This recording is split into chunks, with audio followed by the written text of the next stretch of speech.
আসসালামু আলাইকুম সবাইকে অনলাইন ল স্কুল বিডির পক্ষ থেকে শুভেচ্ছা ও অভিনন্দন। আমি আপনাদের সাথে আছি অ্যাডভোকেট মুত্তাকিন হোসেন, জাজ কোর্ট, ঢাকা। আজকে আমরা আলোচনা করব তামাদি আইন 1908 সালের আপিলের তামাদি সম্পর্কে। আপনারা বোর্ডে দেখতে পাচ্ছেন আপিলের তামাদি 150 থেকে 157 অনুচ্ছেদ পর্যন্ত আছে।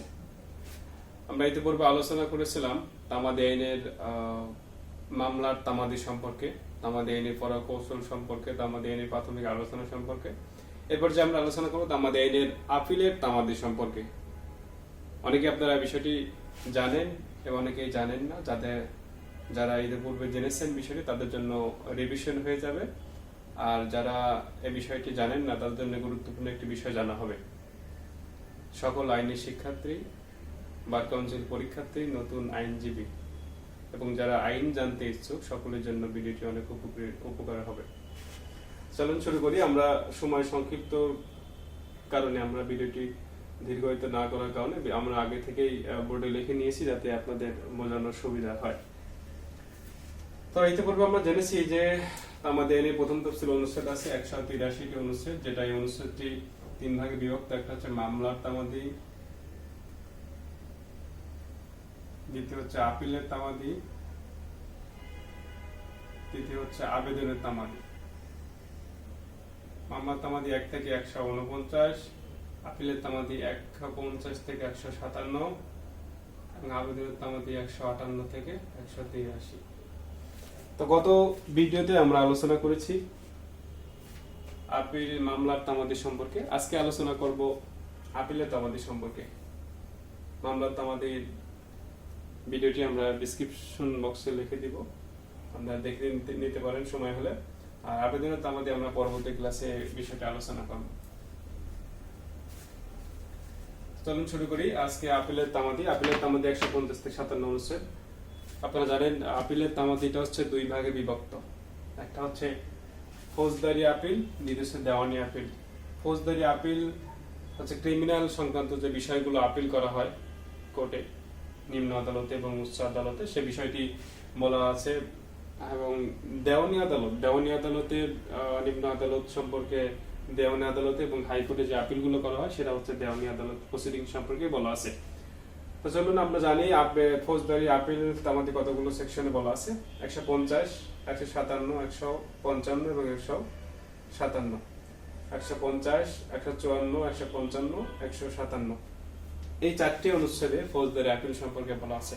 দেখেন 1 নম্বর 150 অনুচ্ছেদে মৃত্যুদণ্ডের বিরুদ্ধে আপিল করতে হবে হাইকোর্টে দ্বন্দ্বের তারিখ হতে 7 দিনের মধ্যে। অর্থাৎ কোন আদালত যদি কাউকে মৃত্যুদণ্ড দেয়, আমরা জানি সচরাচর দেওয়ানি ক্ষেত্রে, ফৌজদারি ক্ষেত্রে সেশন জাজ শুধু মৃত্যুদণ্ড দিতে পারে, অথবা স্পেশাল কোন কোর্ট যদি মৃত্যুদণ্ড দেয় তাহলে স্পেশাল আইনে বলা আছে। নতুবা এই তামাদি অনুযায়ী, স্পেশাল তামাদি আইন বাদে এই তামাদি অনুযায়ী 150 অনুচ্ছেদের মধ্যে 7 দিনের মধ্যে, দ্বন্দ্বের তারিখ হতে 7 দিনের মধ্যে আবেদন করতে হবে।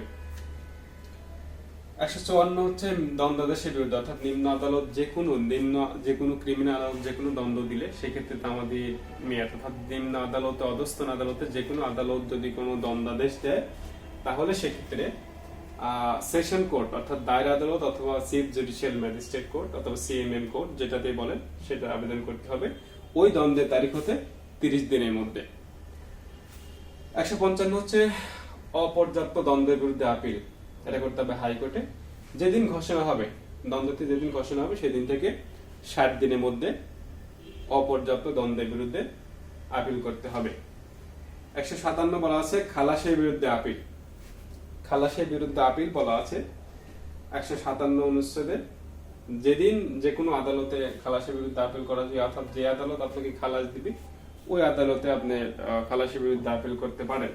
অর্থাৎ দ্বন্দ্বের তারিখ, অর্থাৎ যেদিন তারিখ ঘোষণা করবে সেই দিন থেকে আপিল করা যাবে। এক্ষেত্রে পিপি করতে পারবে হচ্ছে পাবলিক প্রসিকিউটর করতে হবে 6 মাসের মধ্যে, আর ফরিয়াদি করবে 60 দিনের মধ্যে। আপনারা জানেন যে সিআরপিসির অপর্যাপ্ত দ্বন্দ্বের কথা বলা আছে হচ্ছে 417 এতে। 417 এ হচ্ছে এখানে বলা আছে 417 সিআরপিসি 17 এ অপর্যাপ্ত দ্বন্দ্ব সম্পর্কে বলা আছে। যেটা তামাদি আমরা জানতে পারলাম যে 60 দিনের মধ্যে হাইকোর্টে আপিল করতে হবে। অর্থাৎ ফৌজদারি আপিল যদি আমরা একবার রিভিশন দিই তাহলে হচ্ছে 150 মৃত্যুদণ্ডের বিরুদ্ধে আপিল 60 দিনের মধ্যে করতে হবে। 154 দণ্ডাদেশের বিরুদ্ধে আপিল করতে হবে দায়রা আদালত অথবা চিফ জুডিশিয়াল ম্যাজিস্ট্রেট অথবা সিএমএম এর ক্ষেত্রে। এটা আপিল হচ্ছে তামাদি 30 দিন। 155 অপর্যাপ্ত দণ্ড হাইকোর্টে আপিল করতে হবে ঘোষণা তারিখ হতে 60 দিনের মধ্যে। 157 খালাসি বিরুদ্ধে আপিল যে কোনো আদালতে তারিখ হতে পিপি করবে 6 মাসের মধ্যে এবং ফরিয়াদি করবে 60 দিনের মধ্যে। এই ছিল ফৌজদারি আপিল। এবার যদি আমরা বলি দেওয়ানি আপিল, দেওয়ানি আপিলেও 4টি অনুচ্ছেদ আছে, 151, 152, 153, 156। 151 অনুচ্ছেদ হাইকোর্ট কর্তৃক কোনো ডিক্রি বা অর্ডার এর বিরুদ্ধে আপিল করতে হবে হাইকোর্টে ওই তারিখ হতে, অর্থাৎ যেদিন ডিক্রি বা অর্ডারটি ঘোষণা হবে সেদিন তারিখ হতে 20 দিনের মধ্যে। কোশ্চেনটি বারবার আসে পরীক্ষায়, ইতিপূর্বে এসেছে বাংলাদেশ বার কাউন্সিল পরীক্ষার্থী এবং এনরোলমেন্টের পরীক্ষার্থী এবং জুডিশিয়ারি সার্ভিস কমিশন পরীক্ষার্থী বারবার কোশ্চেনগুলো এসেছে যে হাইকোর্ট কর্তৃক ডিক্রি বা অর্ডারের বিরুদ্ধে আপিলের তামাদি কত।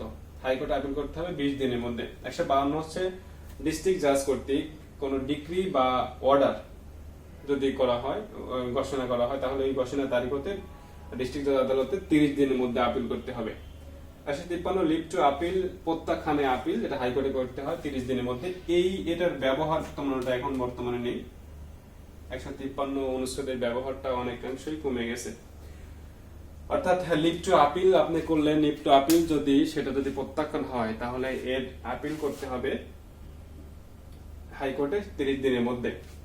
156 অনুচ্ছেদ যেটা দেওয়ানি আপিলের ক্ষেত্রে 151 এবং 53 বিধি, অর্থাৎ হাইকোর্ট কর্তৃক ডিক্রি অথবা লিভ টু আপিল ব্যতীত অন্যান্য যে কোনো আদালত কর্তৃক কোনো ডিক্রি বা অর্ডার যদি দেওয়া হয় তাহলে ওই তারিখ হতে হাইকোর্টে 90 দিনের মধ্যে আপিল করতে হবে। অর্থাৎ পরীক্ষায় বারবারই কোশ্চেন আছে যে হাইকোর্ট কর্তৃক ডিক্রি বা অর্ডারের তামাদি কত, অথবা কোশ্চেন আছে মৃত্যুদণ্ডের আদেশ দেওয়ার ক্ষেত্রে এর ঘোষণার তারিখ হতে কত দিনের মধ্যে আপিল করতে হবে। কোশ্চেনগুলো এভাবে বারবার আসে। অপর্যাপ্ত দণ্ডের বিরুদ্ধে আপিল করতে হবে কত দিনের মধ্যে, 60 দিনের মধ্যে। হাইকোর্ট কোথায় করতে হবে, হাইকোর্টে করতে হবে। কোশ্চেনগুলো এভাবে বারবার পরীক্ষায় আসে। খালাসির বিরুদ্ধে কোথায় আপিল, খালাসির বিরুদ্ধে কোথায় আপিল করতে হবে, কোশ্চেন এভাবে আসে। খালাসির বিরুদ্ধে পিপি কত দিনের মধ্যে আপিল করতে হবে, মানে কত দিনের মধ্যে আপিল করবে। পিপি করবে 6 মাস, ফরিয়াদি করবে 60 দিনের মধ্যে। এই ছিল আপিলের আলোচনা। আশা করি আপনারা সবাই বুঝতে পারছেন। সবাইকে এতক্ষণ সাথে থাকার জন্য ধন্যবাদ। দেখা হবে অন্য একটি ভিডিও। আসসালামু আলাইকুম।